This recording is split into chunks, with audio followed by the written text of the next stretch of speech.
Hello everyone and welcome again to स्पोबेक्स। आज हम जिससे मिलने जा रहे हैं वो बहुत ही यंग डायनामिक शख्सियत है जिन्होंने अपने भारतीय फिल्म इंडस्ट्री में एक महानायक के साथ काम किया है। वो महानायक है अमिताभ बच्चन जी, जिनके साथ इन्होंने काम किया है। इनका नाम है अंकुश गेडाम। अंकुश गेडाम जी ने सबसे पहली अपनी जो फिल्म की है उसके डायरेक्टर रहे हैं नागराज मंजुळे सर जी, जो आप सभी के चहेते डायरेक्टर हैं। तो आइए आज हम मिलते हैं अंकुश गेडाम से। Welcome here Ankush, how are you? Fine. That's great.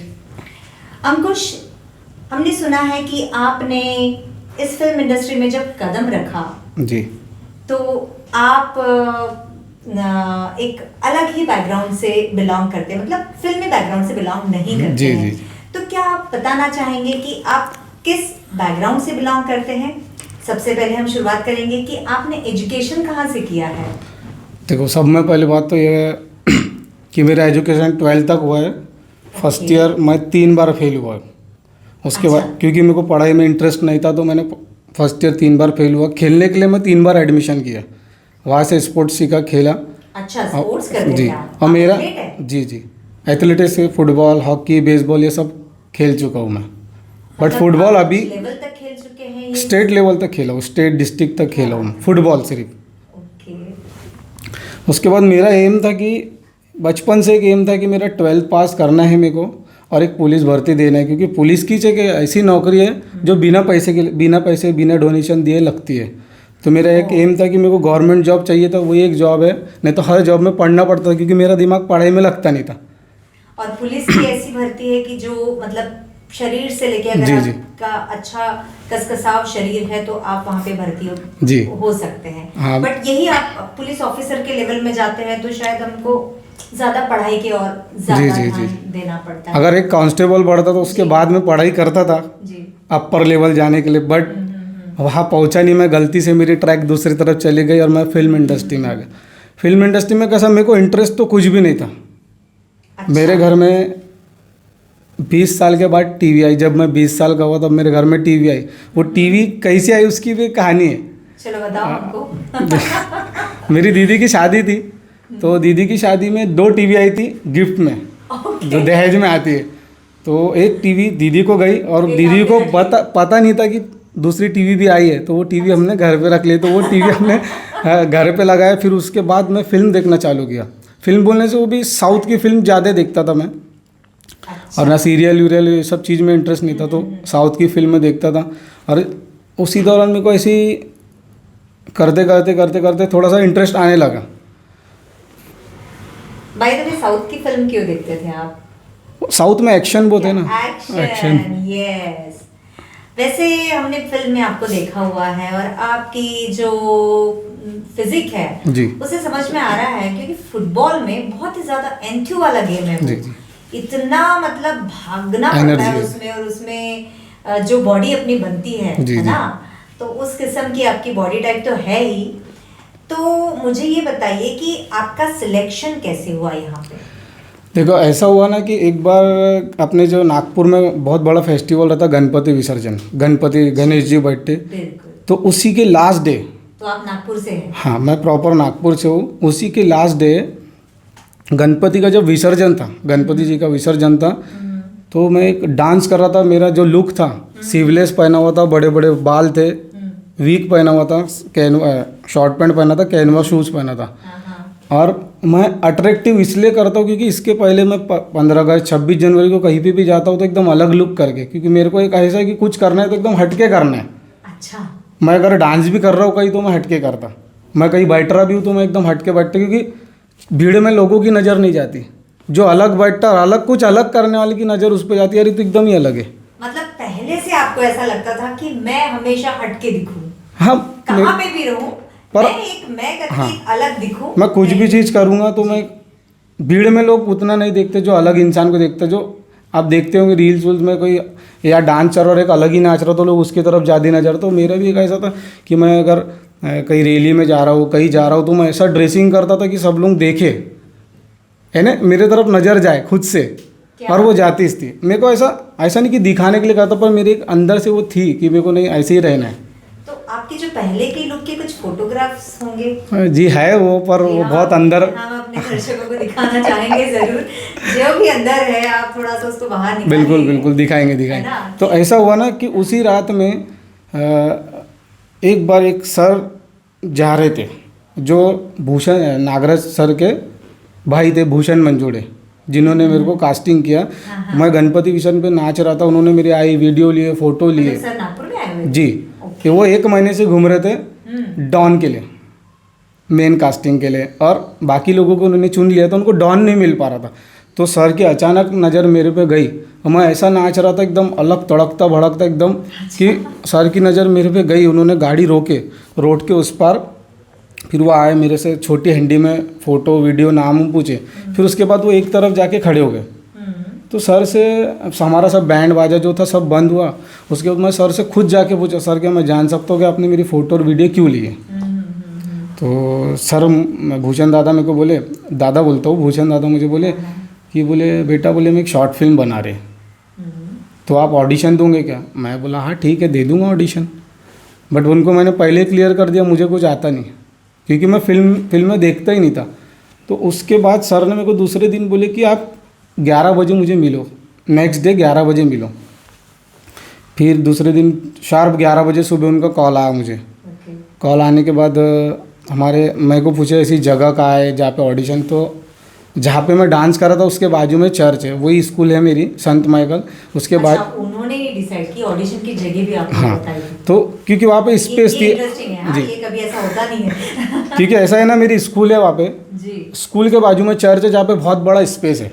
Okay. तो स्पेस पर वहाँ पे जाने के लिए परमिशन लेना, तो मैंने सर बोला आप परमिशन ले लो फादर से, अपन यहाँ कर सकते, क्योंकि शांत वातावरण था वहाँ पे। तो सर ने वहाँ पे मेरा लिए, उनको पहले ही मैंने क्लियर कर दिया, सर मेरे को ज़्यादा पढ़ा नहीं हूँ, 12th पढ़ा हूँ, फर्स्ट ईयर 3 बार फेल हूँ, ज़्यादा इंग्लिश नहीं आती, मराठी नहीं आती, बट इतना है कि आप मुझे कुछ बोलेंगे तो मैं करके दिखा सकता।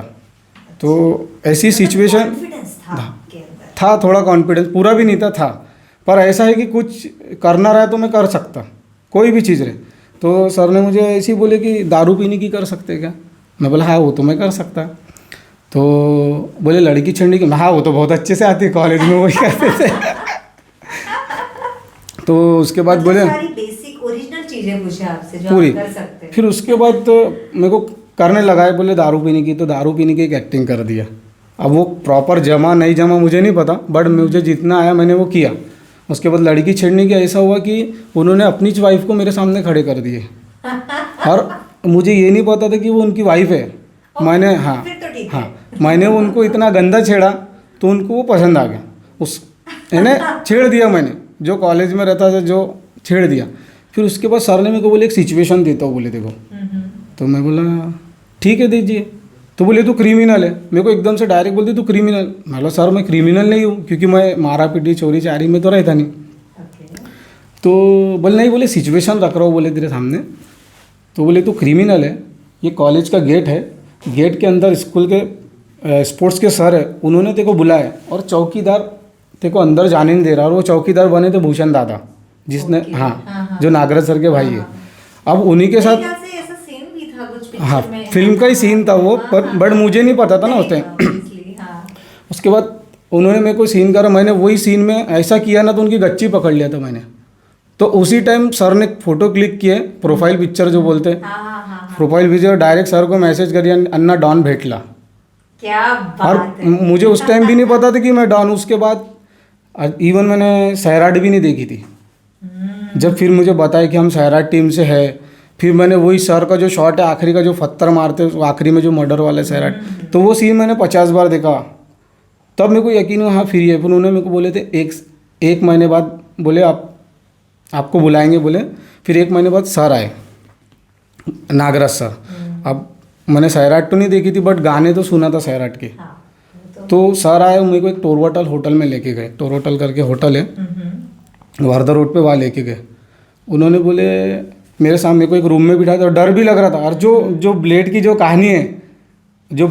कहानी है, झुंड में, वो मैंने रियल में लेके गया था। मैं कभी मारा पीटी में तो था नहीं, पर ऐसा लग रहा, क्योंकि उन्होंने बोले थे ना घर में किसी को बताना नहीं, ना मम्मी को बताना, ना पापा को बताना, सिर्फ एक मेरे दोस्त को पता था।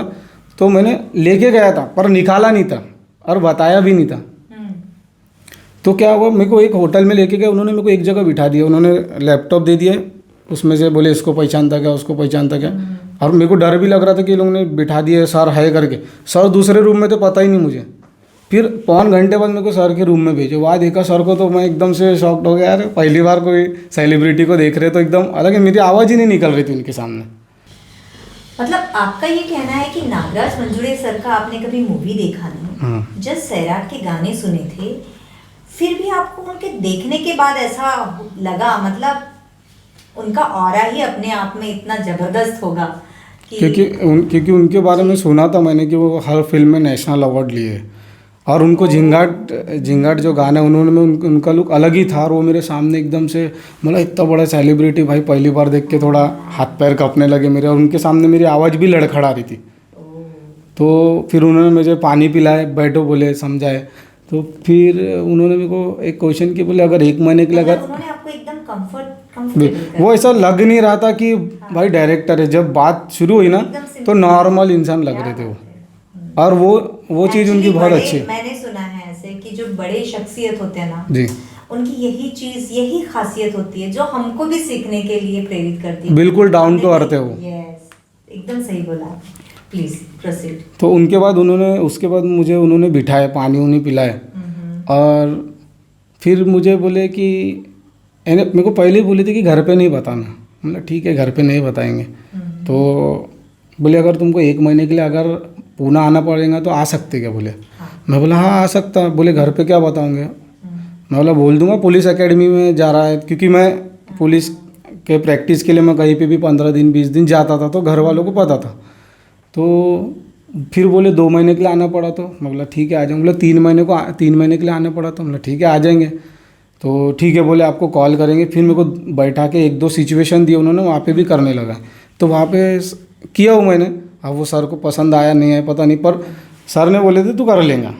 अच्छा, ओके। सर ने बोले तो कर लेंगे। और उसके बाद 3 महीने बाद हम लोग गए पूना, और पूना में गए तो नागराज सर के घर में, उन्होंने अपने घर में हमको रखे, बंगला था उनका। कौन, मतलब आप और मैं और हम नागपुर से कम पहले हम जो नागराज सर के घर गए थे 5 जन। तो हमको 5 सर ने बुलाया वहाँ पे। फिर वहाँ पे गए, फिर दूसरे या तीसरे दिन हमको स्क्रीनिंग दिखाए झुंड की। उस टाइम उस वक्त मुझे ये भी नहीं पता था कि झुंड फिल्म है, यानी झुंड नाम है फिल्म का।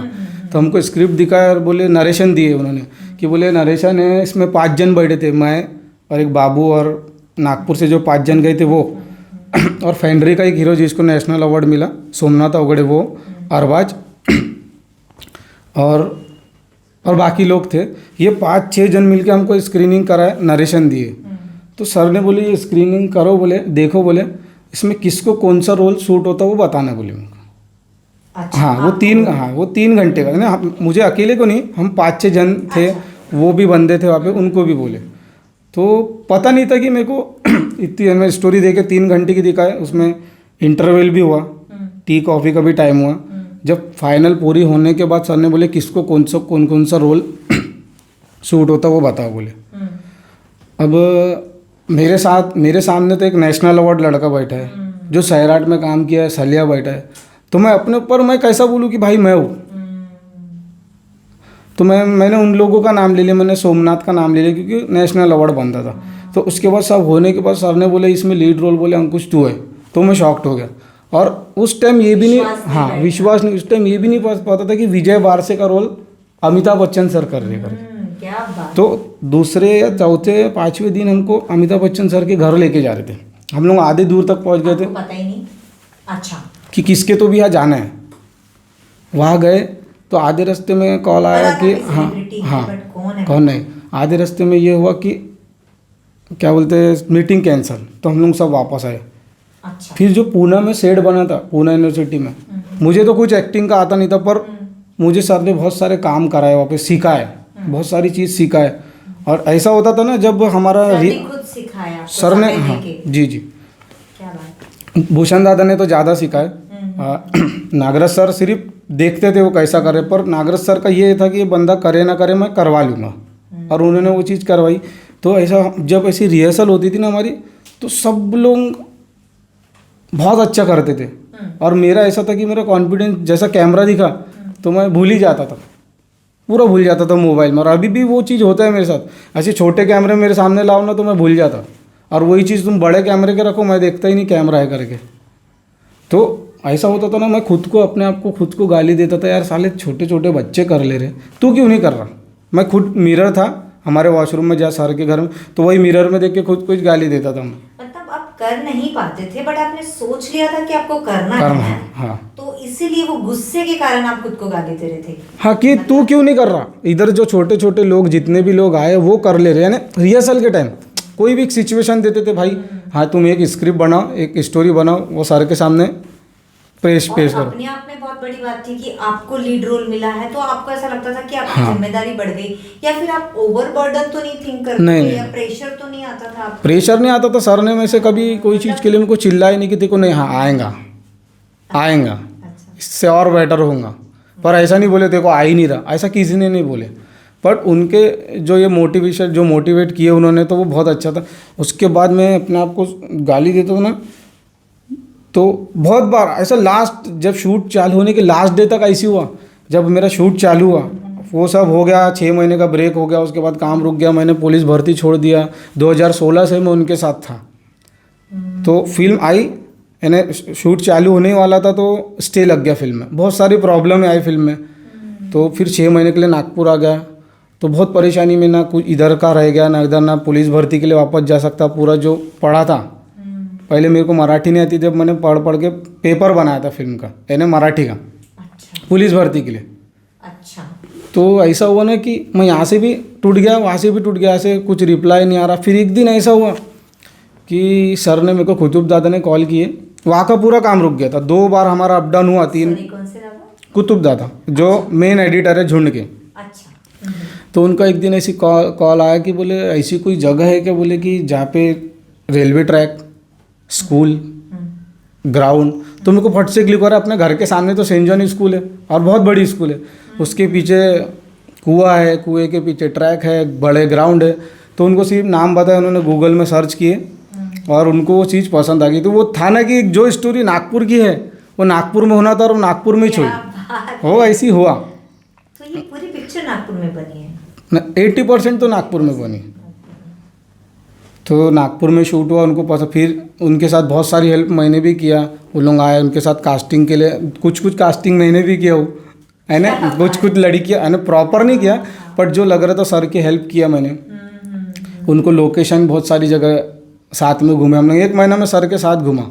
फिर उसके बाद शूट चालू हुआ, और पहले ही दिन जब शूट हो रहा था तो मेरे पूरे जो ऐप्स उतने से काँप रहे थे, क्योंकि मैं कभी कैमरे के सामने गया ही नहीं। सिर्फ सर की मेरे को एक बात याद थी कि भाई तेरे सामने जो है वो कैमरा नहीं है, तू उसको देखी मत कि कैमरा है करके, सिर्फ तेरे को बोलना है, तेरा यह सिचुएशन है तेरे पास, तेरा बाप तेरी माँ को गाली दे रहा, तेरे को उसको जाके जो बोलना है, तेरे को गाली देना है, बोल, तू 100 टेक करेगा, 100 बार गलती करेगा, मैं 100 टेक लूँगा, पर मैं तेरे को कुछ बोलूँगा नहीं, तू कर। बोले सिर्फ सर ने नाम लिया, मैं गया, पहला टेक मेरा ओके हुआ तो मेरे को बाहर से तालियों की आवाज़ आई। तो वो जो कॉन्फिडेंस जो मेरे को बड़ा कैमरे के सामने, तो अभी भी मेरे सामने कोई भी बड़ा कैमरा ला दो मैं नहीं घबराता। तो मेरा ये कहना था कि आप जब सर के तरफ जा रहे थे, मतलब अमित सर की तरफ, बच्चन साहब के यहाँ जी, और फिर अपॉइंटमेंट कैंसिल हो गई, तो फिर आप बोले कि नागपुर में आपने स्टोरी शुरू कर दी, तो आप मिले कब फिर सर के साथ? तो वो ऐसा हुआ ना, मेरा शूट का 4था डे था, तो उस टाइम बच्चन सर सेट पर आए, मेरा एक शूट चालू था, मैं शूट करके नागपुर में। अच्छा। तो बच्चन सर सेट पर आए, मेरा शूट ख़त्म हुआ, जस्ट पूरे जितने भी हम 12-16 लोग थे सब वापस जा रहे थे, सब तैयार हो के आए। मेरा शूट थोड़ा लेट ख़त्म हुआ तो मैं धीरे धीरे गया, और मैं भी सोच रहा था कि मैं भी थोड़ा सा तैयार होके आता हूँ, बच्चन सर आ रहे, पर पता नहीं मेरे दिमाग में क्या आया, मैं तैयारी नहीं हुआ, वैसी जैसा था वैसी। अच्छा। फिर बच्चन सर ने, नागराज सर ने बच्चन सर को पूरा सेट घुमाए, और वहाँ सेट घुमाने के बाद सब पूरे बच्चे लोग सामने थे, और मैं सब में पीछे था। क्योंकि मेरे को थोड़ा सा डर टाइप लग रहा था ना, इतने बड़े सेलिब्रिटी पहली बार देखे, थोड़ा अचंभित जैसा। तो फिर हुआ घूम के आए ना पूरा, उन्होंने यही पूछे डॉन का है बोले। फिर मैं पीछे से एकदम सामने आया, सर से हाथ मिलाया, पैर उड़ पड़ा, तो एकदम से पहली बार बच्चन सर से मिलके बहुत खुशी हुई है ना, अलग ही हार्ट बीट बढ़ने लग गई मेरी है ना, कोई सेलिब्रिटी। जब आप पास में गए जी। तब एकदम से आपको और महसूस होने लगा। और वो ऐसा बोले ना डॉन का है बोले, पहला डॉन वो था, दूसरा अपना शाहरुख खान सर, और तीसरा अंकुश गेड़ा। तो सर से मिला, अच्छा लगा काफ़ी। सर और फिर खुद भी थे ना, बच्चन साहब खुद भी थे ना डॉन, इसलिए उन्होंने बोले डॉन का है, डॉन से मिलना है बोले। तो बहुत खुशी हुई उस टाइम सर से मिलके। फिर उसके बाद ऐसा हुआ ना कि हमारा दूसरे या तीसरे दिन हमारा एक शॉट लग गया, तो सब मेरे को बोल रहे कुछ थे। बातें नहीं हुई बच्चन साहब से उस दिन? नहीं, बस उतनी हंसी मजाक, कोई नाम उम पूछे बस, उसके बाद कुछ नहीं, डायरेक्ट फिर टेक। क्या हाइट है मतलब उनकी? हाँ, तो है, अच्छी हाइट है। already बहुत ज्यादा। अच्छी हाइट है, 6-7 है ना, ऐसा देखना पड़ता उनको। आपको भी वैसा देखना जी जी। पड़ता है। और वो भी सर डाउन टू अर्थ है, हमको कभी ऐसा महसूस नहीं होने दिया कि भाई मैं बहुत बड़ा कलाकार हूँ। अच्छा, जब क्या है, हम लोग बहुत ज्यादा अट्रैक्ट होते हैं उनकी आवाज से भी जी। ना। तो आवाज जब आपने पहली बार सुनी तो आपको क्या महसूस हुआ मतलब? तो वो डायलॉग याद आ गया मेरे को, हाँ। रिश्तों में तो हम तुम्हारे बाप लगते हैं, नाम है शहींशाह। डायलॉग भी याद आ गया? वो एक ही डायलॉग पूरे फिल्म में, जितनी भी फिल्म देखा हुआ ना आज तक, फिर पूरी फिल्म में वही याद था मुझे, मेरे घर में जब टीवी नहीं थी तो, क्योंकि बहुत चला था उस टाइम, रिश्तों में तो हम तुम्हारे बाप लगते हैं, नाम है शहींशाह। और वहाँ भूषण दादा के पास भी मैंने यही बोला था, सर एक ही डायलॉग आता है वो भी ये, और पता ही नहीं था वही बच्चन सर के साथ काम करूँगा। क्या बात है, क्या बात है। तो ऐसा हुआ ना, चौथे दिन हमारा शॉट था, हम्म, तो हम तो सर ने हमको इसीलिए मिलाए थे, नागराज सर ने, कि हम लोग डरे ना उनसे। तो सर ने भी हमको बहुत अच्छा मैनेज किए। बट सर ने कि मेरे को एक बात नागराज सर की आज भी, और मैं अभी भी किसी के भी सामने भी अगर काम करता हूँ तो मेरे को एक चीज़ मेरे को सर की हमेशा याद रहेंगी, नागराज सर की, कि तेरे सामने अगर अमिताभ बच्चन है तो वो तेरे लिए अमिताभ बच्चन नहीं है, वो तेरे लिए विजय बारसे है, यानी कैरेक्टर। तो जब मैं उनके साथ काम कर रहा था मेरे को ऐसा लग रहा था भाई अमिताभ बच्चन नहीं है, विजय बारसे। अगर मैं अमिताभ बच्चन अगर उसको समझ रहा हूँ तो मैं डर जा रहा। जैसा उनसे फर्स्ट टाइम मिल रहा तो घबरा जा रहा ना, वैसा मैं डर जा रहा। तो मैंने वो दिमाग में कभी लाया ही नहीं कि भाई मेरे सामने अमिताभ बच्चन है, मैं विजय बारसे सोच के काम किया। तभी जो इतना अच्छा सीन आया, और वो सीन देख के मेरे को भी अच्छा लगा, भाई क्या काम कर रहा अंकुश ने करके। मतलब नागराज सर ने बहुत ही आसान कर दिए जी, चीजें जी। आपके लिए बोलो, और सह कलाकारों के लिए। वो तो ऐसा हुआ ना, सर ने हमको स्क्रिप्ट दिए थे 3 घंटे की, 300 पेज की कितनी तो भी स्क्रिप्ट थी। पर जब हम शूट कर रहे तो एक भी बार स्क्रिप्ट को हाथ नहीं लगाए, सिर्फ सर याद दिलाते थे। वो सिचुएशन याद है, सीन नंबर 56, ऐसा ऐसा तेरा बाप तेरी माँ को गाली दे रहा, वो सीन याद है, बच्चन सर ऐसे आए तेरे को चाहे पैसे मांगना है, बस वो याद दिलाते थे। इम्प्रूव करो बोले तो मतलब अच्छा इम्प्रोवाइज करो अपने आप करो। और ये सारी चीजें आप कहाँ कर चुके थे, मतलब जब पुणे गए थे आप? वहाँ पे पुणे यूनिवर्सिटी में सर ने जगह लिए थे रेंट पे, पुणे यूनिवर्सिटी का ग्राउंड, वहाँ पे 4.5 करोड़ का सेट बना था। वो सेट पूरा टूटा, वहाँ पे हम रिहर्सल कर चुके थे। तो वही चीज़ यहाँ पे काम, फिर यहाँ पे भी हमारा वर्कशॉप हुआ, भूषण दादा हमारा वर्कशॉप लेते थे, उसमें से बहुत सारी चीज़ मैंने सीखा। वर्कशॉप जब पुणे में वर्कशॉप होता था ना, तो ऐसी ऐसी चीज़ सीखा, वो मेरे को अभी काम आई, ये फिल्म में काम आई। कि जैसा एक सुधीर सर थे, हम लोग उनसे बहुत चिढ़ते थे, अगर वो सुनेंगे तो अच्छी बात है उनके लिए। तो वो हम उनसे इतना चिढ़ते थे कि कुछ भी चीज़ कराते थे, क्योंकि हम लोग वो फील्ड के थे ही नहीं। हम फिल्म है ना, कोई भी हाँ, तो अच्छी बात है, उनको शायद अच्छा लगेगा अगर मैं ऐसा बोल रहा हूँ, तो शायद अच्छा लगेगा उनको। अच्छा, हम लोग बहुत चिढ़ते थे। कहाँ के थे वो? वो पुणे के थे। वो हमको इतनी चिढ़ आती थी, वो आया ना तो हम बोलते थे भाई यार ये आगे बहुत परेशान करेगा। और क्यों? क्योंकि वो अलग ही, हाँ ये पत्थर है, पत्थर को ढक लो, हवा आ रही तो हवा को रोको, कोई मार रहा तो बचो। तो वो चीज़ मुझे अभी काम आ रही कि भाई वो चीज़ वो सुधीर सर ने जो सिखाए थे, कि मतलब तब आपको गुस्सा आता था? तब गुस्सा आता था, क्या करा रहे ये पागल, कुछ भी करा रहा। हाँ, तब वो चीज़ अभी काम में ही ना, फिल्म जब किए तो मार रहे तो बच रहे, तो तब समझा भाई वो जो सर ने सिखाया वो चीज़ आज काम में आई। तो वो जो था वहाँ पे बहुत सारी हुआ, उसके बाद फिर नजरिया था ना, वो चीजें बहुत डिफरेंट थी। एक बात मुझे समझ में नहीं है, आपने बोला जैसे आपने जो पहला वर्कशॉप किया वहाँ पे पुणे में, जी, है ना, और पुणे में आपका सेट बना पड़ा था, किस चीज का सेट था भाई? तभी आप वो झुंड। अच्छा, झुंड के लिए अक्खा सेट बनाए थे, पूरा पूरा बनाए थे? झोपड़ा पट्टी बनाए थे पूरी वहाँ पे। भाई ये बात तो शायद ही बहुत कम व्यूअर्स को पता है, काफी कम लोगों को पता है। पूना में पूरा नागपुर, पहला सोच पूरा लिए थे हाँ कि पूरा पूना में होने वाला है। पूरा नागपुर बनाए थे झोपड़ा पट्टी वहाँ पे यूनिवर्सिटी ग्राउंड पे, पर वो कुछ कारण के कारण वो तोड़ना पड़ा। और फिर वही फिर आप जो बोले अभी 6 महीने की गैप हुई, हाँ, तो बहुत सारी तकलीफें आई, काम रुक गया, पता नहीं था कि फिल्म बनेंगी कि नहीं बनेंगी, यहाँ से करियर छोड़ दिया, एक टेंशन था, सब कुछ छोड़ दिया इतनी पढ़ाई करने के बाद। और वो उस टाइम ऐसा था ना 2016 में जब मेरा सिलेक्शन हुआ, तब मैंने मराठी का पेपर है ना, जो पुलिस भर्ती के लिए जो पेपर रहते, ऐसा तो पढ़ाई में कमजोरी था, मैंने पेपर में कम से कम 65 तो भी 70 तो भी ले ही लेता था मैं, पहले तो नहीं ले पाता था, बट इतना था कि पहले एक 138 पे क्लोज हो जाती थी एसटी और एससी की। मेरे दिमाग में था कि भाई मैं ये तो क्लियर हो जाऊंगा, पर उसी टाइम मुझे फिल्म का ऑफ़र आया, तो ये छोड़ दिया ना। तो वो भी था यार, अभी दे देता भर्ती तो शायद गवर्नमेंट जॉब में रहता तो अच्छा, हर महीने पैसा तो आता, इधर ऐसा बैठता तो नहीं था, टेंशन तो नहीं था। देखिए तो हमारे व्यूअर्स के लिए बहुत एक बड़ा मैसेज है कि देखिए एकदम लोअर मिडिल क्लास से आया हुआ बच्चा जो सिर्फ एक गवर्नमेंट जॉब के बारे में सोच सकता है, स्पेशली पुलिस भर्ती में, जो ऐसे रैंक के लिए वो ट्राई कर रहा था कि जहाँ पे बहुत ज़्यादा एजुकेशन की ज़रूरत नहीं होती, मतलब 10वीं 12वीं चल जाएगा, और जिसमें पैसा यानी कोई खर्च नहीं लगता ज़्यादा, तो अपने मेहनत के बलबूते और अपना जो आपका कसा हुआ शरीर है वो उसकी क्षमता के हिसाब से आपको नौकरी मिल सकती थी। और सर के तरफ आए और फिल्म कर रहे हैं, एकदम से इतना बड़ा ऑफर, और फिर बीच में ये चीज़ बंद हो जाना, मतलब कितना मुश्किल दौर रहा होगा अंकुश के लिए। तो ये अपने आप में बहुत बड़ी बात है कि आप अपना संतुलन बोलो नहीं खोते हुए आपने पेशेंस रखा जी। और वो जो गैप पड़ी हमारी है ना, उसमें आपने दूसरे मतलब शूट शुरू होगा नहीं होगा क्योंकि आपको नहीं पता था, आप एक यंग बच्चे हैं और आप ये चाह रहे थे कि मैं कहीं अपने करियर की शुरुआत करूं, जो करियर को एकदम 6 महीने ब्रेक लग गया। तो ये अपने आप में बहुत बड़ा टेंशन क्रिएट करने वाली चीज़ थी, जिसने मतलब आपने उसको बखूबी संभाला।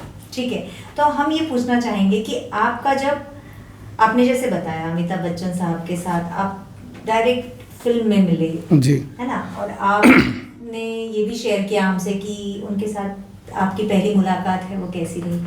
तो जब आपने शूटिंग शुरू की जी, तो आपने जब शूटिंग की शुरुआत की तो आपको ऐसा लगा कि ठीक है मैं कर सकता हूँ, जैसे आपको फोबिया था कैमरा का? जी जी कर सकता था। कैमरे का तो फोबिया हट गया था मेरे को, क्योंकि मेरे को बड़े कैमरे के सामने जो फर्स्ट टाइम मेरे लिए ताली बजी थी बाहर से, हाँ। उससे मेरा कॉन्फिडेंस लेवल बढ़ गया था। और दूसरी बात ये थी कि बच्चन सर के साथ मेरे को सीन है, हाँ। तो सर ने बोले थे बच्चन सर, यानी सर का ये कहना था कि वो रीटेक नहीं देंगे, तो तुम अपने आप को 100% दो। तो सिर्फ एक ही ध्यान में रखना, बोले कि जो तेरे सामने बच्चन सर है वो बच्चन सर नहीं है, वो तेरे सामने है विजय बारसे। तो मैंने वही ध्यान में रख के वो सीन किया और वो सीन बहुत बेटर हुआ। वो फर्स्ट टेक, वो भी यानी ऐसा हुआ ना कि हर टेक फर्स्ट टेक ओके हुआ है अपना, पहली बार जो टेक हुआ है वो ओके हुआ है, तो उससे कॉन्फिडेंस लेवल और बढ़ते गए मेरा। तो बच्चन सर के सामने भी कोई तकलीफ नहीं हुई एक्टिंग करते समय, और अगर हमसे कुछ गलती ऑफ कैमरा अगर अब हम बैठे तो हमको ये बताते ये चीज़ ऐसा नहीं, ऐसी करना चाहिए, ऐसा नहीं। और सीन में भी उन्होंने, अब सर तो बोल नहीं सकते रीटेक है ना, नागराज सर तो बोल नहीं, क्योंकि हमको बताया गया था, जैसा हमारा एक सीन है, अरे बॉल के लिए हम लोग जाते, अरे सर बॉल दे देना, मैं अपनी जवाबदारी पे लेके जाता, तो ला के दे दूँगा वापस। तो नहीं मेरे पास बॉल नहीं, हाँ तो नहीं, तो फिर एक जन बोलता कि सर उधार ही रख लेना, कल दे देना पैसे। तो ये सीन में कैसा वो खोलता ना दूसरी बार, तो जैसा मैं दरवाजा बंद करूँगा ना वैसा रोक देना, अरे अरे सर अरे उधार ही रख लेना, कल दे देना पैसे, आज बॉल दे दे। तो ये सीन में उन्होंने हमको करके बताया ऐसा कि तुम इसको ऐसा करो, ऐसा तो अच्छा देगा। तो वो चीज़ भी उन्होंने सिखाया हमको बहुत सारी चीज़ की। फिर हम लोग ऐसा जैसा कैमरा ऑफ हुआ, सर के साथ साथ बच्चन साहब का भी बहुत बड़ा रोल रहा है बिल्कुल आप सभी को सिखाने में, खुद का रोल निखारने में। और क्योंकि हम जब कैमरा ऑफ होता था, सर का टेक खत्म होता था, हम लोग सर उधर एक साइड जाके बैठते थे, तो हम खुद सर के पास जाके पूछते थे सर कैसा हो रहा, तो सर हमको ही बोलते थे हम आप लोगों से सीख रहे बोले बहुत सारी चीज़ है ना। बच्चन सर ऐसे ही बोलते थे तो अच्छा लगता था हमको। फिर वो बैठे बैठे हम बैठते तो ऐसा सोचते तो हम लोग पूछे एक दिन मैंने ऐसे पूछा सर आप क्या सोचते हो बैठे बैठे, तो बोले मैं रोज़ कुछ ना कुछ सोचता हूँ और कुछ ना कुछ लिखता हूँ बोले सर। अच्छा, बच्चन सर रेगुलर बेसिस पे। क्या बात है। मतलब मुझे ऐसा लगता है कि कोई भी इंसान ऐसा यकायक बड़ा नहीं हो जाता, उसके पीछे बहुत बड़ा एक क्या कहते हैं उसको नियमितता है ना, एक अपने रूटीन लाइफ में एक क्या बोलते हैं उसको डिसिप्लिन लाना, ये बहुत ज़रूरी होता है। और साथ ही में खुद को निखारना, और खुद इतना बड़ा महानायक होने के बाद भी जो यंगस्टर्स है जो पहली बार फिल्म में काम कर रहे हैं उनको ये बोलना कि मैं आपसे सीख रहा हूँ, मतलब ये सारी चीज़ें ही है जो एक इंसान को इतनी बड़ी शख्सियत देने में, इतना बड़ा नाम करने में, एक महानायक तैयार करने में काम आता है।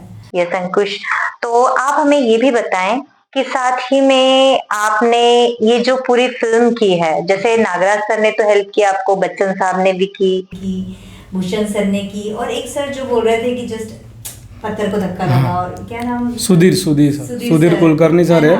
उनसे जब गुस्सा आती थी आपको, वो गुस्सा इसलिए आती थी कि वो क्योंकि उस टाइम हमको पता नहीं था ना ये चीज़ से क्या होता है। राइट। ये ये सारे लोग तो आपके मेंटोर थे ही कि आपको उनको सिखाते थे, बट साथ ही में आपके को आर्टिस्ट का क्या आपको मदद हुई कि आपके साथ काम अरे वो तो बहुत हेल्प करती थी। कैसा हम गलती भी करते, अगर मैं कैसा हम लोग का साथ पूरे लोग लोकल लोग थे ना, झोपड़ा पट्टी से, तो थोड़ी रीच दिखती थी, वो थी नहीं पर दिखती थी। तो जो मेरी को एक्टर है, अच्छा, तो साहिली पाटिल, भावना भाभी जो नागपुर की भाभी है अभी तो वो वैसी थी नहीं, पर वो हमारे साथ रह के मिल के हमारे साथ एक प्लेट में खाना खाना, एक सन है सबको मिल के लेकर रहना, उसमें वो चीज़ बहुत अच्छी थी। और वो इतनी हेल्प करती, जैसे हमसे कुछ गलती भी हो रही तो वो प्रोत्साहित करती थी। ऐसा नहीं कि भाई गलत तो हो रहा हमको पता है, पर वो बोलती थी इससे भी अच्छा हो सकता है तो कर सकते हैं, तो वैसी करके वो मोटिवेट करती थी हमको। मतलब आप आपके को आर्टिस्ट में भावना जी का नाम लेना चाहोगे कि भावना भाभी, वो नागपुर की भाभी है भावना भाभी साइली पाटिल। साइली पाटिल। तो उसके अलावा ऐसा कोई मतलब आपके फ्रेंड है जो आपको बहुत को आर्टिस्ट आपको हेल्प किए, और कुछ अलग सा किस्सा जी है ना, सुनाना चाहोगे? जैसे कि परिचय आकाश ठोसन, क्योंकि हमारे सीन कुछ ऐसे थे कि हमारे हर बार सीन मारा पीटी वाले थे। तो हम लोग ने एक चीज़ डिसाइड कर लिए थे कि अब मैं तो एक्टर हूँ नहीं, तो मेरे को मार खाने का तो एक्टिंग तो आएगा नहीं, तो हमारा एक डिसाइड था भाई मैं सही में मारूंगा, और झुंड में जितनी भी फाइट हुई सही में। अगर सोच लो, मतलब सही में हुई का क्या मतलब है, आपने सही में मारे? रियल में भाई जो भी हुआ, जो कुछ भी हुआ सब रियल हुआ है। अच्छा, मुझे ये नहीं पता था मैं किसी को मार रहा हूँ, जैसा मैं किसी को बोल रहा कि भाई मैं तेरे को मारने वाला हूँ, तो आगे वाले को पता है कि मैं इसको मारने वाला हूँ। जैसा मेरे को आप मार रहे हो, तो मेरे को पता है, तुमने बोले ना मेरे को कि मैं मारूंगी, तो मेरे को पता है तो मारना, तो मेरे को वो रिएक्शन नहीं आएगा। अगर कोई बिना बताए मार देंगे तो जो रिएक्शन आएगा वो रिएक्शन चाहिए था कैमरे के सामने, तो वो चीज ये आपको किसी ने बताया, आपने इम्प्रोवाइज की? तो इम्प्रोवाइज कि उन्होंने हमारा थोड़ा भाई आएगी, मतलब अंडरस्टैंडिंग थी। और इतने बड़े आर्टिस्ट, सैराट के फेमस एक्टर आकाश, तो वो तो भी वो तैयार थे उस चीज के लिए। बिल्कुल, क्योंकि उन्होंने जितना मारे ना उतना मैंने भी मारा, और सब चीज रियल में, तभी वो चीज इतनी अच्छी दिखी। राइट, बराबर है। और आपका जो लहजा था, वहां पे बात करने का तरीका था, और सारी चीजें बहुत अलग थी, हटके थी, नागपुरी टोन। क्या बात है। और कुछ नागपुर में कुछ डायलॉग बोलना चाहेंगे नागपुरी टोन में? क्या ही बोलेंगे ज्यादा तो बैताड़ है बैताड़ वर्ड बहुत फेमस हुआ है, बहुत जगह चलता है। अच्छा, तो पागल है क्या, हीरा समझे क्या, ये सब चीज खुद के डायलॉग है, खुद के। और नागराज सर का भी इतना कुछ डायलॉग तुम बोलो ना भाई, जो आता जो ऐड करना है उसमें वो ऐड करो और बोलो, तो वही चीज अच्छी आ रही थी, कैमरे में दिख रही थी अच्छी।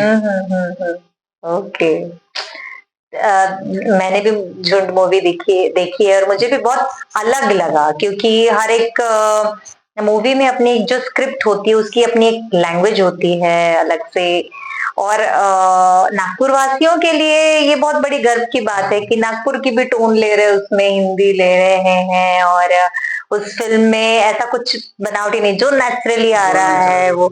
और आपने जैसे बताया कि आप वर्कशॉप में जो किए थे, उसके बाद आपने फिल्म शूट करते वक्त स्क्रिप्ट हाथ में लिए ही नहीं कि वो सारा का एक पैटर्न है। क्या बात है। नरेशन पढ़ा दे। अच्छा। फिर कभी जब सीन होते तो उसके बाद स्क्रिप्ट हाथ में देते ही फिर वो ये याद रखते कि सिचुएशन याद रखना कि ये सिचुएशन में क्या चीज़ था, तो वही चीज़ देखो कैमरे के सामने करना है। और वो तभी उतना नेचुरल होता है कि अपन सोच के बोलेंगे ना इसके बाद ये डायलॉग है, तो भूल जाते थे वो। तो सिर्फ सिचुएशन वो याद रखो, तो वो डायलॉग अपने आप जो उसमें आ रहा इंप्रूव हो रहा है वो करते जाओ, ऐसा है। तो देखिए, हर एक डायरेक्टर की अपनी अपनी एक खासियत होती है। तो जैसे अंकुश को एक नागराज सर का एक्सपीरियंस आया है, उसमें उन्होंने बताया है कि कितना इजीली जो लोग कभी फिल्म में काम किए नहीं हैं, जो खुद एक्टर नहीं हैं, कभी सीखे नहीं हैं, उनसे कैसे एक्टिंग करवानी है। तो बस उनकी ही जो जिस्ट है, नेचुरल चीज़ें वो निकाल के सर ने बस झुंड पिक्चर में अपने सामने। और ये चीज़ सिर्फ नागराज सर ही कर सकते हैं। उनके एक उन्होंने एक पोस्ट भी करे थे कि वो चीज़ मेरे को अभी भी याद है कि मैं स्टार लोगों के साथ काम नहीं करता। ये मराठी में, मेरे को मराठी ज़्यादा आते नहीं। अच्छा, तो मैं हिंदी में बोलता वो स्टार लोगों के साथ काम नहीं करते, वो जिनके साथ काम करते वो स्टार होते। तो और वो स्टार मुझे बना दिया उन्होंने, एक ब्रांड बना दिया। क्या बात है, संपूर्ण महाराष्ट्र के लिए बहुत बहुत गर्व की बात है। तो अभी मुझे बताइए, आप झुंड पिक्चर अपनी हुई, हिट हुई, सब हुआ, आपका काम भी लोगों को बहुत पसंद आया, आपको बहुत पसंद किया लोगों ने। और बिल्कुल बच्चन साहब थे तो एक अलग ही उस फिल्म का मुकाम भी आया।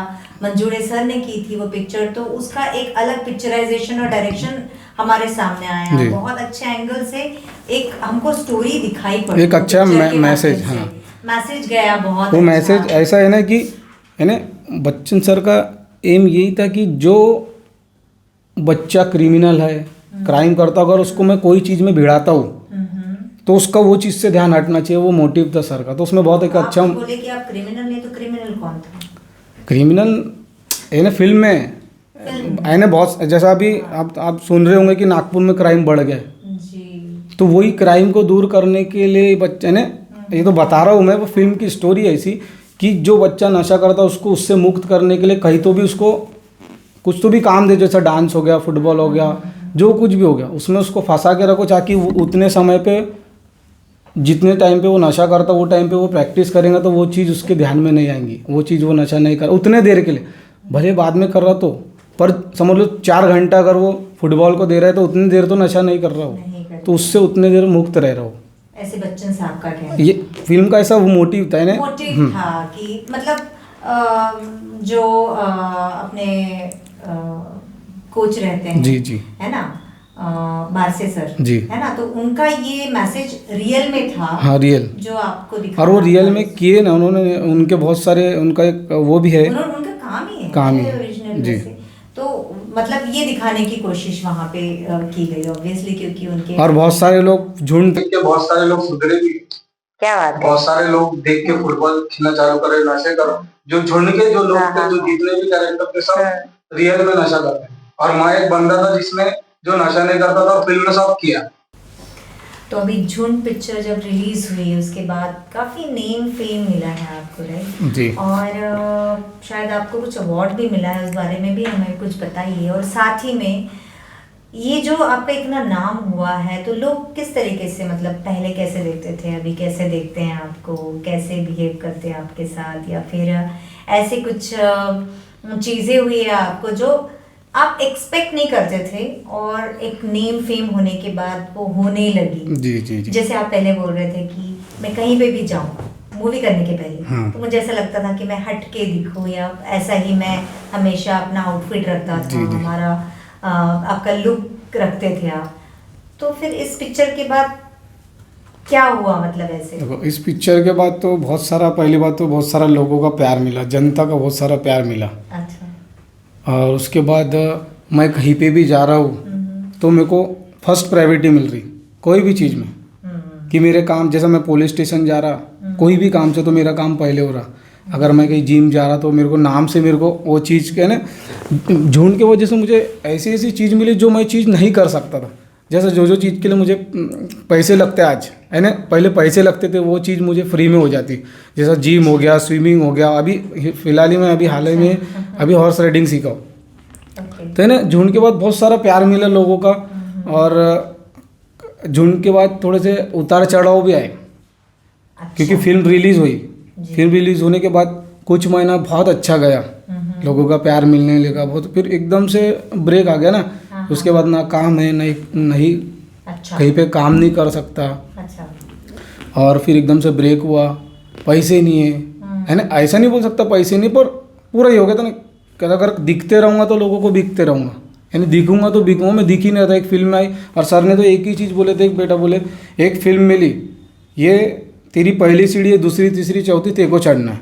तो सर को भी ब्लेम नहीं कर सकते कि भाई सर तुमने मेरे को काम दिया उसके बाद काम दो। सर ने मुझे बोले कि, और सर ऐसे हैं नागराज सर की, वो अपनी फिल्म में काम देते ही देते हैं, जो भी उनके साथ काम करता है उनको काम दे जाता है हमेशा के लिए। तो उतार चढ़ाव भी बहुत है, और लोगों का प्यार ऐसा मिलता था। कभी ऐसा होता था ना कि कोई सेलिब्रिटी आ रहा है तो मैं उनको देखने जाता था। आज वो भीड़, जो पब्लिक, जो भीड़ मेरे को देखने के लिए खड़ी रहती, तो वो चीज़ का मुझे बहुत आनंद आता, बहुत खुशी होती। तो अच्छा लगता। मेरे मम्मी पापा कहीं बाहर जाते तो उनको भी बोलते हैं अरे अंकुश के मम्मी, अंकुश के पापा, तो खुशी होती वो चीज़ की, बहुत अच्छा लगता है ना। मतलब पहले तो जब बच्चे छोटे होते हैं तो अपने माँ बाप के नाम से, बाप के नाम से जाने लगते हैं बच्चे। हाँ, अभी होता है ना कि देखो वो अंकुश के पिताजी जा रहे हैं। और ऐसा पहले ऐसा था कि मैं कहीं जाता तो मेरे पापा का समाज के पंडित है जो शादी उदी का काम करते, तो पापा का अच्छा नाम है, तो मेरे को कोई बोलते थे कि मानिक का लड़का है। आज वही बोलते थे कि अंकुश के पिताजी जाए, तो खुशी होती है वो चीज़ को। और मेरे पापा का ऐसा, मेरे सामने कभी मेरे को ऐसा वो नहीं, प्यार नहीं करेंगे, पर दूसरे के मुंह से जब मैं सुनता हूँ कि तेरे पापा तेरे बारे में से तारीफ करते, तो बहुत अच्छा अलग ही फील होता है वो अंदर से। वो एक हर एक पेरेंट का एक अपना तरीका। हाँ, तो मैं अपने मम्मी पापा को भी थैंक यू बोलना चाहूँगा जिन्होंने मुझे यहाँ इस धरती पे जन्म दिया। बिल्कुल बिल्कुल, क्योंकि मेरा हाँ, अगर मेरे पापा शुरुआत से स्ट्रिक्ट नहीं रहते तो आज मैं इधर नहीं बैठे रहता, मुझे ऐसा फील होता। क्योंकि मेरे पापा ने मेरे को कभी कोई चीज़ के लिए मना नहीं करे, बस गलत शौक नहीं सीखना। और मैं वो आप जहाँ पे रहते थे वहाँ पे सराउंडिंग्स भी थोड़े ऐसे थे ना। सराउंडिंग्स अच्छी थी। हाँ, मैं जिस बस्ती में रहता ना वो बस्ती अच्छी थी ना।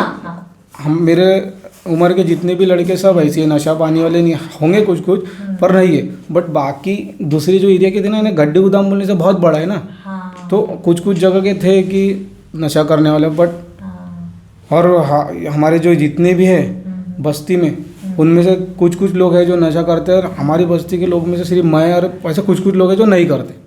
तो वो चीज़ मैंने सीख, मेरे को सिर्फ, और नशा में मेरी इच्छा तो हुई, बहुत बार बहुत इच्छा हुई कि कर लूँ। फिर कभी कभी ये चीज़ में ध्यान है कि नशा करना है तो उसके लिए पैसे लगेंगे, उसके लिए पैसे कमाना, तो अपने पास पैसे ही नहीं रहते तो अपन नशा क्यों करना, दूसरे पे आदि क्यों होने का। ये भी चीज़ मेरे दिमाग में आता था। और नशा तो करना ही नहीं था पहले, बस मैं जो चीज़ कर रहा था वो चीज़ के पीछे मेरे पापा ने कभी मना नहीं करे। भाई मेरे को कभी ये भी फोर्स नहीं करके भाई तू पढ़, इतना ही पढ़, तू डॉक्टर ही बन, तो यही बन, कभी फोर्स नहीं।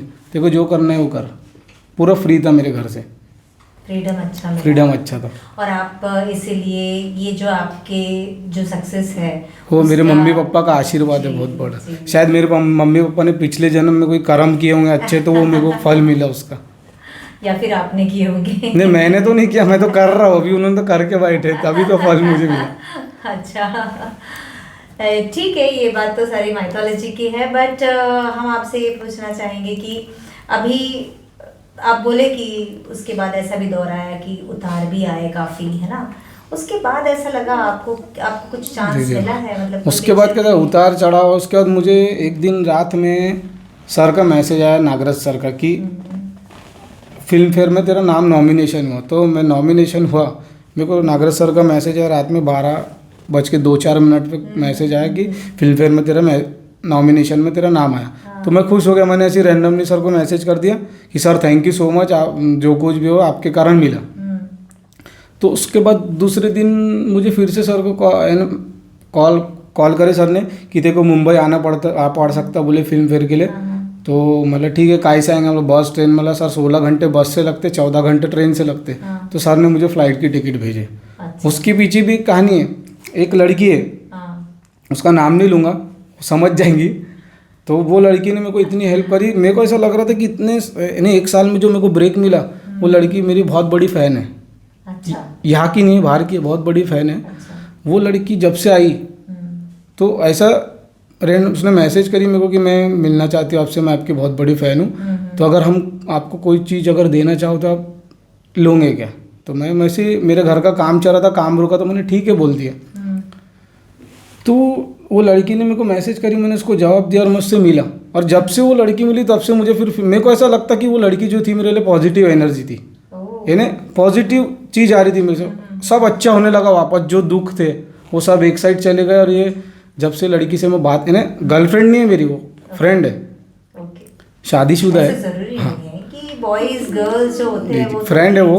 पर उसके आने से मेरे को बहुत सारे फिर से खुशी देखने को मिला। और सर का उसी जिस दिन वो लड़की से मिला उस दिन सर का मैसेज आया।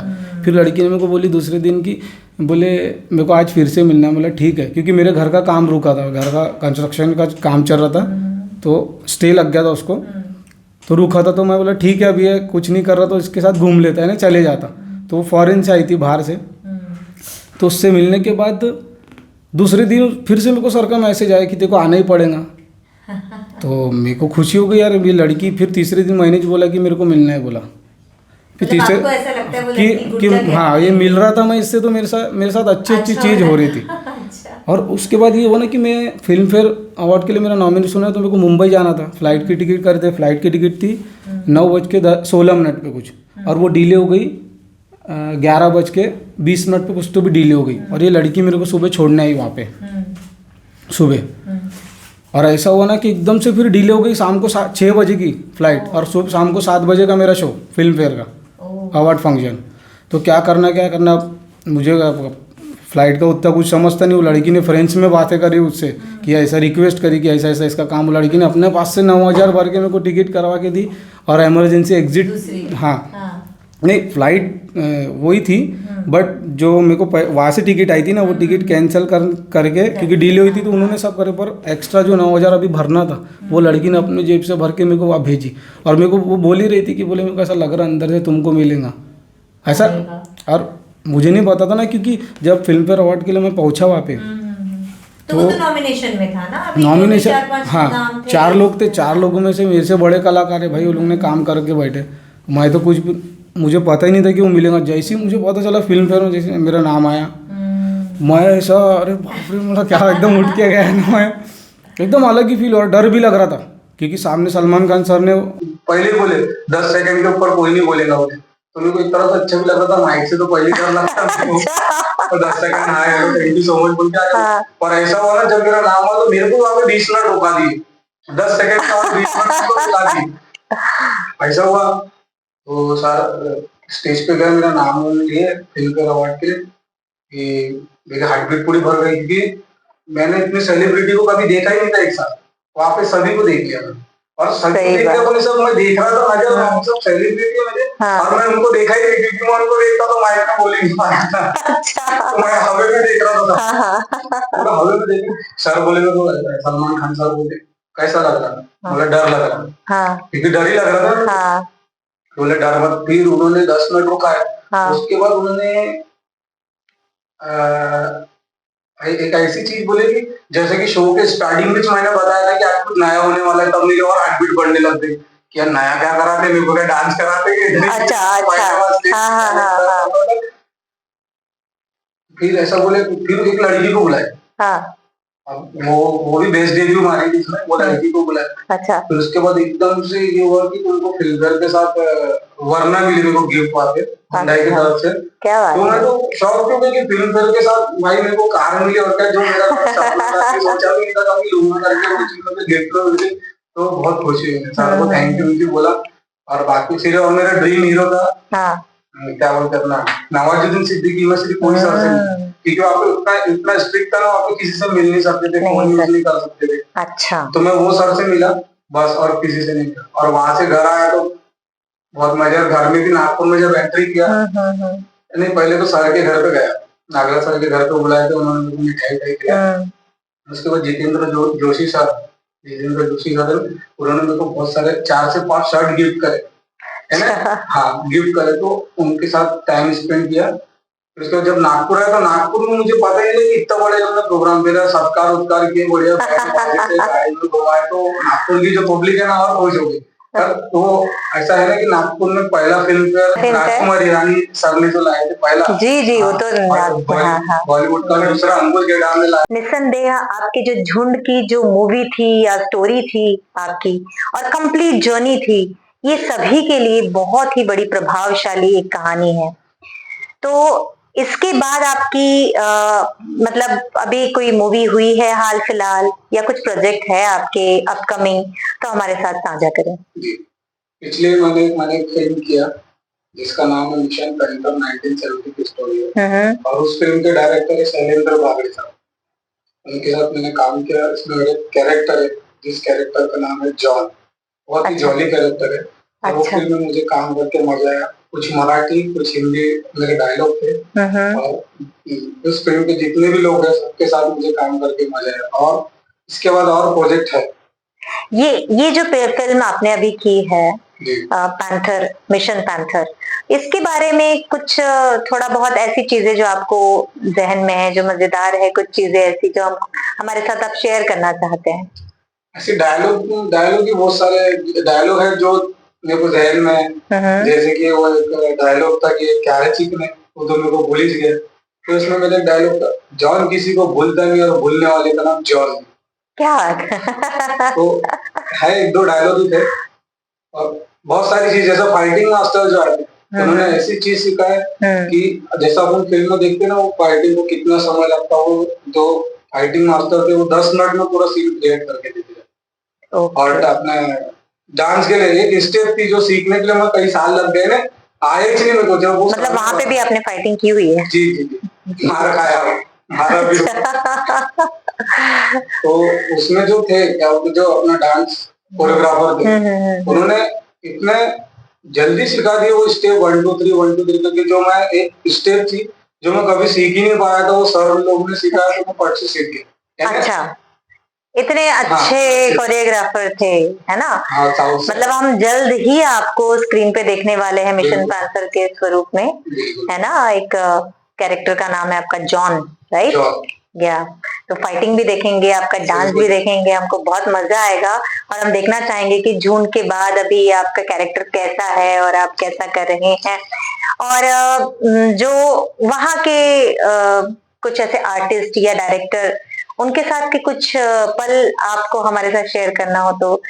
अपने प्रताप दादा है जो बहुत डाउन टू अर्थ है।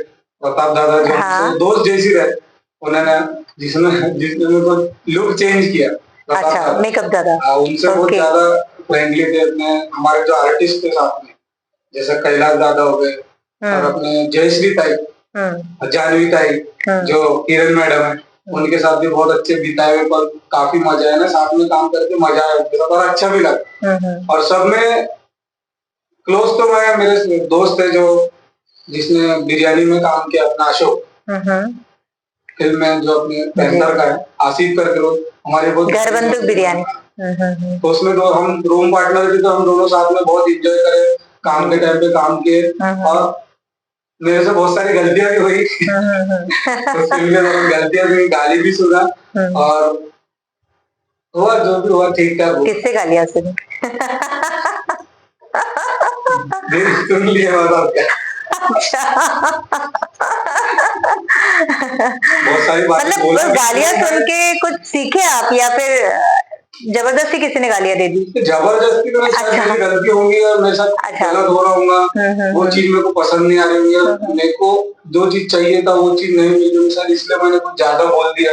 अच्छा। बाद में लास्ट डे मैंने सबको सॉरी भी जाके बोला, क्योंकि मुझे ऐसा लग रहा था कि मैंने कुछ तो गलत किया, क्योंकि मैं ऐसा नहीं था, मैं किसी को नहीं बोलता, पर ऐसा लग रहा था मेरे को बोलना चाहिए, इसलिए मैं लास्ट शूट के लास्ट डे 1 घंटा रुका, वो सबको सॉरी बोल के आया, जिसके साथ मेरे से गलती हुई नहीं हुई। अब वो आगे वाले को माफ करना रहेगा, करेगा नहीं तो नहीं करेगा। चलो आपने अपने तरफ से पहल तो की जी, वो ज्यादा वो मेरा इम्पोर्टेंट फर्ज है। था करना, क्योंकि मैंने गलत शब्द में बात किया, ऊंचे आवाज में बात किया, मैंने वो काम था, मेरे को सॉरी बोलने को मैंने बोल दिया। जी, हमें यही सारी चीजें तो सीखनी है लाइफ में ना। काम आते रहेंगे जाते रहेंगे, हम अलग अलग डायरेक्टर के साथ काम करते रहेंगे। अच्छा, इससे किस्सा, अच्छा आने वाली पहले प्रोजेक्ट हमको अगर आप बताएं पहले। आने वाले प्रोजेक्ट तो है अभी, मेरा ड्रीम डायरेक्टर है जो अच्छा अनुराग कश्यप, उनके साथ मैं एक फिल्म करना। क्या बात। फिल्म का नाम तो रिवील नहीं है अभी, अच्छा, बट अगस्त में उसके शुरू होने वाले हैं। तो आपको बहुत बहुत बधाई भी और शुभकामनाएं भी कि आप बहुत अच्छा करें लाइफ में। तो जब आपकी कभी शूटिंग नहीं होती है तो आपका एक दिनचर्या कैसी होती है? ठीक ठाक रहता, सुबह उठता हूँ, अभी तो क्लासेस ज्वाइन किया मेरा, और फ्राइडे की क्लासेस रहती है सुबह 6 बजे, वहाँ पे 2-3 घंटा निकल जाता मेरा। फिर वहां से आने के बाद थोड़ा घर पे टाइम देता, घर वालों को, फिर बाहर जाके कैरम खेलता हूँ, कैरम में इंटरेस्ट है तो कैरम क्लब जाके वहाँ खेलता हूँ। फिर शाम को 5 बजे तो अपना जिम का समय हो जाता है 5 से 7। फिर उसके बाद वही रात में मोबाइल छोड़ो थोड़ा काम पर। तो आपका मतलब खासा खुद के शारीरिक इस पे बहुत ध्यान है, और वो बहुत ध्यान है, और ये जरूरी आगे हाँ हाँ सही बात काम दे सकता है। तो आने वाली नई जनरेशन को आप क्या अपने तरफ से मैसेज देना चाहोगे कि इसमें स्ट्रगल के बारे में बोलो, या कैसे यहाँ पे अगर किसी को फिल्म इंडस्ट्री में आना है तो क्या करने की जरूरत है, ऐसे आपको लगता है? फिल्म इंडस्ट्री में आना है तो सब में पहले वो चीज को अपन को सीखना पड़ेगा। अब मेरी किस्मत ऐसी है कि मैं डायरेक्ट इंटर हुआ है, तो मेरी किस्मत ही बोल सकते, बट मुझे कुछ आता नहीं, मैं सीख रहा हूँ। अब मुझे पता है कि ये चीज यहाँ तक पहुंचने के लिए लोग, मैं जब इसके पहले कभी मैं ऑडिशन देने गया हूँ तो मैंने देखा हूँ कि मेरे पीछे कितने लोग हैं जो आर्टिस्ट है, जो मेहनत कर रहे हैं, और मुझे वहाँ डायरेक्ट एंट्री मिल रही।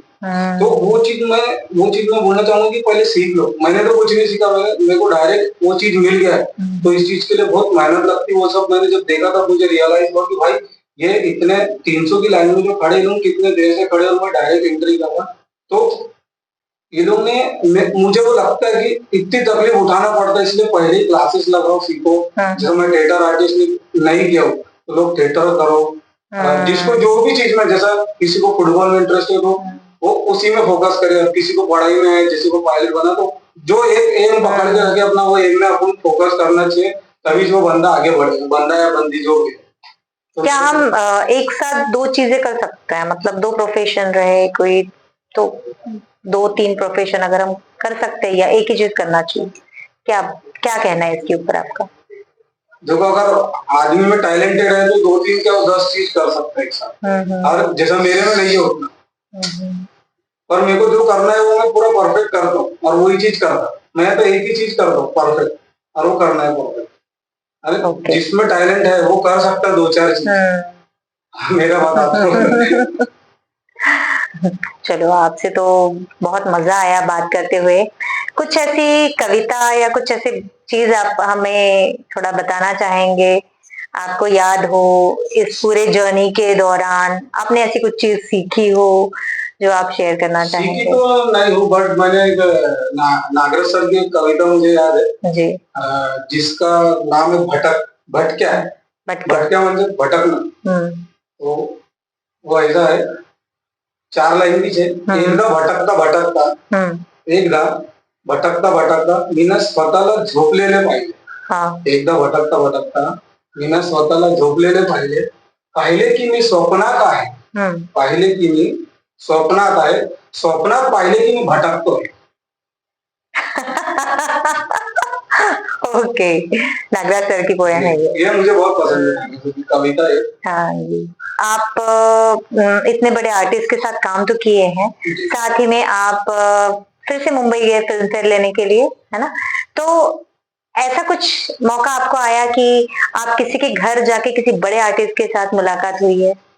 हुआ है ना, फिल्म जैसे रिलीज हुई थी उसके 2 से 3 दिन बाद हमें आमिर खान सर के घर लेके गए थे। क्या? बट वो हमारे लिए सरप्राइज था, हमको पता ही नहीं था। हम जितने भी लोग थे 16 लोग थे, किसी को पता ही नहीं था कि हम आमिर खान सर के घर जाने वाले।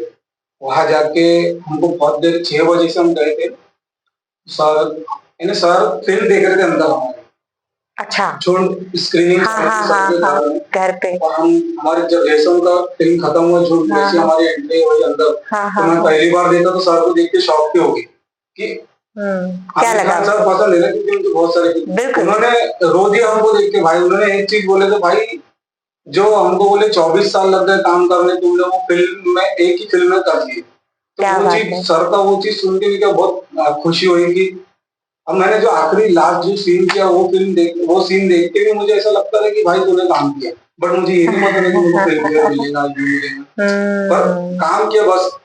इतना था, लोगों की खुशी मिल रही थी, लोगों का प्यार मिल रहा था। बड़ा हमें दाद देनी चाहिए नागराज मंजुळे सर और भूषण सर की, कि मतलब उनकी नजरों में आप आए, उनको अच्छा लगा, और सर ने भी जैसे बोला है कि नए आर्टिस्ट को वो मौका देना चाहते हैं, और सही में वो एक नए आर्टिस्ट को कैसा एक बड़ा आर्टिस्ट बनाते हैं, वो उनका टैलेंट है ना। वो आर्टिस्ट पहले जो भी बंदे को चूज करता है, उसको कुछ आए ना है, वो निकाल लेते, वो और इतना इम्प्रेसिव हो जाता है कि आमिर खान जैसे सर रो देते हैं आपकी फिल्म देख के, अपने आप में बहुत बड़ी बात है जी। और मैं तो ये चाहती, मतलब मैं ये सोचती हूँ कि ये जो मूवी बन गई है ना, वो जिस तरीके से बनी है, मतलब पूरा क्रेडिट वो डायरेक्टर को जाता है कि वो जिस तरीके से बनी है ना, एक बड़े बड़े आर्टिस्ट की आंखों में पानी ला दे, तो वो डायरेक्टर राइटर को श्रेय जाता है। थैंक यू बोलूंगा, क्योंकि उन्होंने मुझे तो काम दिया ही फिल्म में, साथ में मेरे पिताजी को भी काम दे दिया। एक ही फिल्म में दोनों बाप बेटे ने काम किया, तो वो चीज का बहुत खुशी है मुझे कि लोग तरसते बच्चन सर के साथ 1 सेकंड की सीन के लिए, 10 सेकंड की सीन के लिए, और मेरे फादर को उन्होंने पूरा 10 मिनट का रोल दिया, तो मैं सर को थैंक यू बोलूंगा। क्या बात है, बहुत ही मजा है आपके साथ बात करते हुए। सारे दर्शकों को मैं बहुत बहुत धन्यवाद देना चाहूंगी, और आप सभी के लिए एक बहुत ही खास जो यहाँ पे मेहमान आए हैं, और मैं उम्मीद करती हूँ कि उनके तरफ से आपको बहुत अच्छी चीजें मिली है, सीखने को भी मिली है। कुछ मैसेज देना चाहूंगे हमारे व्यूअर्स को? चैनल को फॉलो करें, सब्सक्राइब करें, और इसी तरह जैसे मेरी कहानी और अलग अलग आर्टिस्ट की कहानी सुनिए और आनंद लीजिए। क्या बात है, thank you so much, thank you, धन्यवाद, थैंक यू।